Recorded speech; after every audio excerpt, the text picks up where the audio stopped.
Hey everybody, welcome to the Stock Car Spectacle. I'm Ian Jortson, I'm Mike Gamble. I'm Nick Kinzel. and we still have our special guest today with Yeah, you Patrick do. Codo.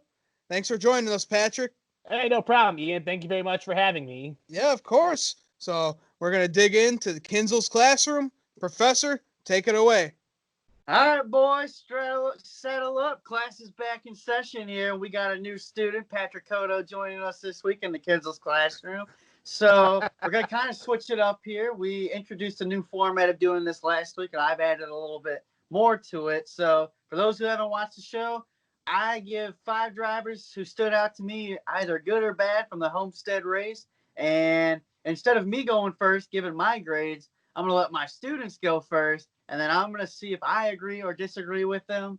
And yeah, so I'm gonna assign drivers to each of you. So let's get started here. First driver on my list, that's Shell Pennzoil Ford, Joey Logano, in a whopping P27 finish. Joey had problems on pit road, and it just kind of altered his day. He was just never really fast all day long. Let's go, Ian and Patrick. What do you got for me? Yeah, I gotta say that's an F for Joey Logano. One of the best drivers in this series. He's got a couple wins already. He's won here at Homestead, Miami, and just not a good race for him. So yeah, I gotta give a failing grade to the number 22. All right, new student Patrick Coda, what do you got for me, bud? Yeah, hey, take it easy on the new guy there, Professor. It's been a while since I've been in the classroom and stuff and talking about grades. And trust me, one class my senior year did not end well. But however, Ian, I do agree with you. Logano, just a bunch of sloppiness. You had to figure Logano would be in for a good race. But just the issues he's had the whole race, yeah, I totally would definitely give him a big fat F. Sorry, man, but he may as well just drop the class. A new member of the Kinzel's Classroom Breakfast Club. Yep, Joey Logano. Yep, I have to wholeheartedly agree with both of you there. Big, fat, stinking F for Joey Logano. Joey Logano was my race winner for my predictions on the show last week, so that just made me look like a big buffoon. Because this is usually a really good racetrack for Joey Logano. I mean, he won the championship winning this race a couple of years back. But yeah, ever since that pit road contact he had, the speed just went away for him. It just really wasn't there all race. And then the way, I'm sure all of Elliott Nation gives that man an F too, for the way that Joey Logano drove around Chase Elliott that race. So yeah, big fan stinking F. Welcome to the Breakfast Club, Joey Logano. It sounds like Joey needs to come to your office hours. Yeah, I'll be seeing him after class for sure. All right, second driver on my list, we're going to go with the number 8 car of Tyler Reddick. Well, I expected Tyler Reddick to be good in this race because Homestead is literally his playground, but he just continues to impress all season long. Ian and Mike, what you got for me? Let's start with Mike first. All right. I'm going to go with an A-. And here's why I say A-. So basically what Tyler Reddick did was he took the test and he aced the test. He aced the test. He aced the test. He aced the test. He aced the test. Then he got to the last question. Holy crap, I forgot to write an answer down. As we all know, Tyler Reddick forgot that there was one more lap in the race. That is a pretty big mistake in my opinion. Pretty funny. Really didn't cost him much as far as the race goes. Still a big old brain fart if we're being honest. But no, honestly, an absolutely incredible performance from Tyler Reddick. We kind of predicted it amongst the three of us, how good he was at ripping the high line. Those Xfinity cars we thought would translate really well over. But to go out there and execute it something different, and he did. So A- for me. And realistically, only to be funny with the A-, all reality is probably a pretty strong A for that team. So great day, Tyler Reddick. Absolutely. All right, Ian, what you got for me, bud? All right, you know what, Mike? I'm gonna go right there with you. I'm gonna go with an A- for Tyler Reddick, and A- just because, yeah, he kind of forgot that there was one more lap to go. But I'm gonna give 110% to Richard Childress Racing for this race. They looked like a totally different team coming out of the garage. We had Austin Dillon finishing 7th and Tyler Reddick finishing 4th. unbelievable day for RCR. And the rookie of Tyler Reddick, hell yeah, give that boy an A. Give him some extra credit too. Like, goddamn, that boy knows how to drive, and yeah, he's probably in the most mediocre equipment for a rookie right now, but he's putting on one hell of a show. Hey man, student of the week right here for Tyler Reddick, and really Yes. for the whole month, Richard Childress Racing. I don't know what's gotten into these guys this season. They've just been so fast. Not just Tyler Reddick. Austin Dillon's finally showing up and acting like he knows what he's doing behind the wheel of a race car here. I had to think that Tyler Reddick is pushing Austin Dillon to be a better race car driver, but yeah, Tyler Reddick got lucky that when we got to one to go that he did not shut that car off completely and that there was a big enough gap back to like 5th, 6th, and 7th that he didn't screw himself out of the finish that he deserved because he deserved. I really thought for a second that Tyler was going to contend for the win. Kind of fell off at the end. Terrific run for the rookie. This is RCR's best run in God knows how long. I got to give him an A+ for that, and kudos to Richard Childress Racing. So the third driver on my list is the number 19 of Martin Truex Jr. I put him on here. He's been in this situation before. This was just kind of a iffy day. I kind of expected more out of Truex if I'm being real here. He finished 12th, but with how good of a track that Homestead is for him, I just really expected more out of him. He was never really a contender all day. So Patrick and Mike, what you got for me? I'm going to go with a C- for Martin Truex Jr. here. As you said, Nick, here's a guy that we almost kind of put, coinciding just hand in hand with dominating 1.5-mile tracks. And here's a track that he's done very well at and won at in the past. He's brought home a championship here at Homestead Miami Speedway. I don't expect to see him run 12th and ho-hum and just – it was another one of those things we made a point to talk about it while watching the race. It's like, man, I feel like we haven't really even seen Martin Truex at all during the race. So we're saying that it's really hard to give him too high of a grade for the race. I think, anytime you finish inside the top 15, it's hard to give too low a grade. But at the same time, I think we all know the expectations on that team, especially coming off a win, and especially with his pedigree of being one of the dominators of 1.5-mile track. So I'm going to go with C-, and I could even make a case for a D+, but I won't be that mean coming off a win. All right, Patrick, what you got for me, bud? Well, I'm sorry, Mike, but I have to go on the D route because if you can win on a short track in Martinsville, and I mean a really short track, then you should be able to do good on a big track like Homestead Miami and finishing 12th.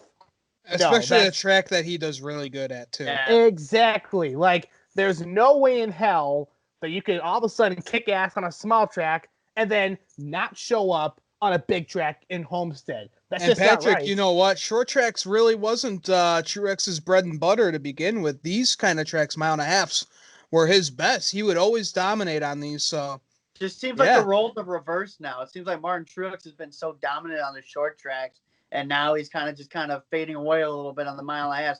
So I like my new student here because I'm going to agree with him. I'm going to go in the D range for Martin Truex Jr. because these are just kind of the past couple of races. Yeah, he won at Martinsville, but I talked about him last week or 2 weeks ago as well from that race where he didn't run very well either. So I'm disappointed. I'm sure he was not happy at all that entire night because he knows these 1.5-mile tracks they all used to be Martin Truex Jr.'s playground.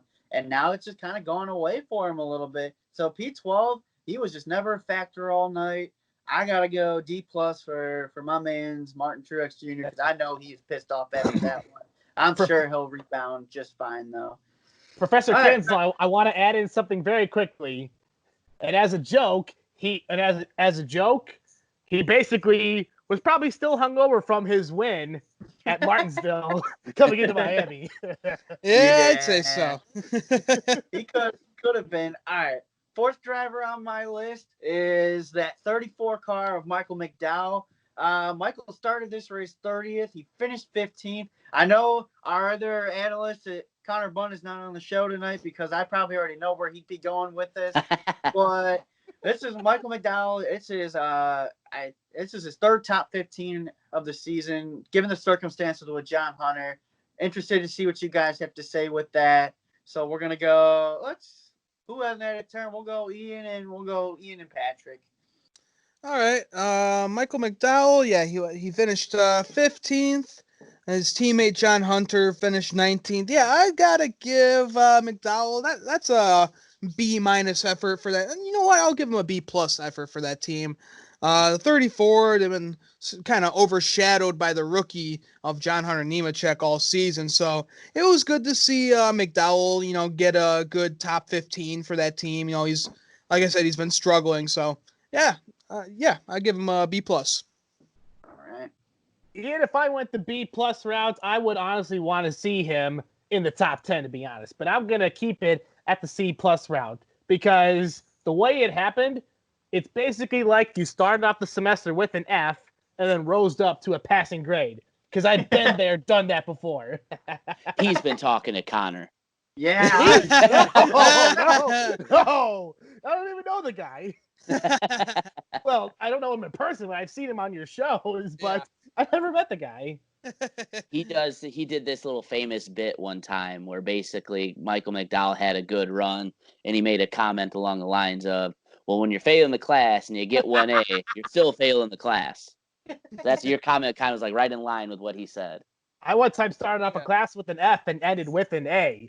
With the There lucky you go. turn. So, yeah. There you go. Exactly. Things can start off rough, and then you can do really well. I mean, I'm sure every Kyle Busch fan is giving him an F throughout the season right now, but just watch. He's going to be excelling the class at the end of the year. Oh, When you go from 30 to 15, I mean, first of all, when you're in the 30 spot, people are like, "Oh, this guy's dead. He's not going to make it." But finishing in 15, you're like, "Whoa, wait a second." Especially with the kind of equipment that Michael McDowell's in. Exactly. That's where I got I'm gonna lean toward. I'm gonna give him a B minus because he's just been overshadowed by John Hunter Nemechek for various reasons. I mean, John Hunter has shown that this Front Row Motorsports organization and team can be a very competitive team. And now Michael McDowell's starting to string together some good runs. Yeah, they're not top 10s, they're not top 5s, but for a team like that to finish in the top 15, kind of a little bit more consistently now. That's why I'm going to favor in him and give him a B minus. So good for that organization right there. Oh, yeah. And then, guys, the last driver on my list, I'm going to have to go with the 10 car of Eric Almirola. So Eric finished. He started this race. 21st and was able to finish 5th.